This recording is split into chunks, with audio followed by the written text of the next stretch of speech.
with a simple question. If we accept that boys and girls often learn differently, why force them into the same learning model? Today, I stand before you in strong favor of the notion there should be single-gendered schools, not based on emotion, but logic and evidence. An analysis by Pahelke, Hyde, and Allison in 2014 analyzed 1.6 million students. The results? Students in single-gender schools, especially girls, outperform those in co-education environments, particularly in maths and science. Talent-teaching strategies like collaborative learning for girls and active learning for boys enhance retention and results. A strong start, but let's not confuse. Do we want students to succeed in exams or in life? I stand firmly against the notion that there should be single-gender schools when there are the opponent represented to data. Let's look at the long-term picture, logically. As my worthy opponent says, performance matters, but I must disagree with the cause she gives. The American Psychological Association did the same studies and concluding that if you control for factors like teachers' quality, funding, and students' background, then the so-called advantage of single-gender schooling disappears. So I say, it is not the separation that produces reasons. It is the support. Give a co-education school the same resources, and you'll get the same, if not better, performance without dividing students by gender. My friend talks about resources, and I agree they matter. But let me ask, if resources are important, why not place them in the environment where they are most effective? Just as athletes train differently for different events, that's what single-gender schooling does. In adolescence, social timings often overshadow academics. A National Education Association study found that co-education classes report 30 to 40% more non-academic classroom disruption than single-gender ones. Why? Peer pressure and gender-based attention-seeking affect behavior. Remove the variable, improve the results. My colleague calls this removing distractions. I call it removing training. According to the Organization for Education and Skills report, students in mixed environments score significantly higher in collaboration, communication, and teamwork. The very skills the workplace demands. We cannot expect students to learn teamwork with all genders in workplace if you have kept them apart in classrooms. True, the real world is mixed, but must we expose students to all the challenges even they have built their foundation? A focus. Single-gender education during their critical years of learning gives them strength to face the world later.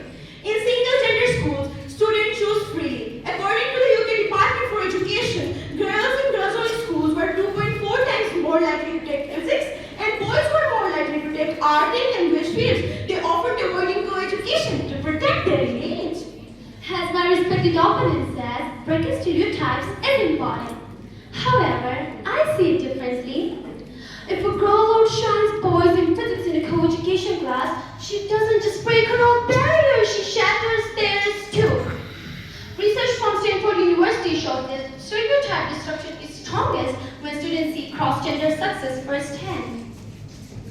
A UNESCO study found that girls in girls-only schools were more likely to take leadership roles and participate in classroom activities. No fear of judgment, no silent shrinking, just growth. My colleague is right. Confidence is vital. But a confidence that is never tested outside your comfort zone can crumble quickly. The Harvard Graduate School of Education notes that students in mixed environments acquire emotional intelligence, empathy, and interpersonal skills because they learn to communicate across gender lines from the start. In many societies like ours, single-gender education aligns with parental values, religious sensitivities, and cultural expectations. For many parents, it's the only acceptable form of schooling for girls, which means that without single-gender options, female education can be compromised. I respect my colleagues' cultural concerns. I truly do. But if education only mirrors today's culture and no one leads it forward, progress slows. UNICEF's 2021 Inclusive Report on Education warns that gender-segregating schooling may be outdated. In modern inclusive societies, especially as we acknowledge non-binary and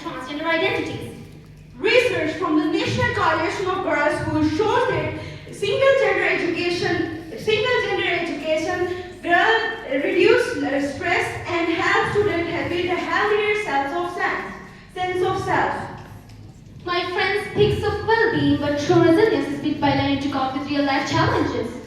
The American Psychological Association emphasizes that mixed environment fosters stronger social coping mechanisms. Shielding students may comfort them temporarily, my dear audience, but it doesn't equip them for adulthood where men and women work side by side under pressure. Single-gender schools design subject content, examples, and classroom discussions that directly connect with boys or girls' interests. For example, studies show that girls engage better in STEM when examples are drawn from everyday life, while boys prefer competitive and problem-solving tasks. A tailored curriculum sparks deeper engagement and passion. Customized curriculum. Sounds appealing, but isn't that limiting? The Brookings Institution argues that true innovation comes from diverse perspectives. A co-education classroom naturally brings variety to discussions. A girl saw in a male program one way, and a boy offering another point of view careers are richer and a broader learning than a one-sided approach. We tailor healthcare by gender. We design sports training differently for men and women. Why not education, my dear audience? Single-gender environments aren't a retreat from the world. They are the strategic launchpad for free exploration, personal growth, and active learning. We don't raise two societies, we raise one. Let's not teach boys and girls to grow separately and expect them to live, work, and lead together.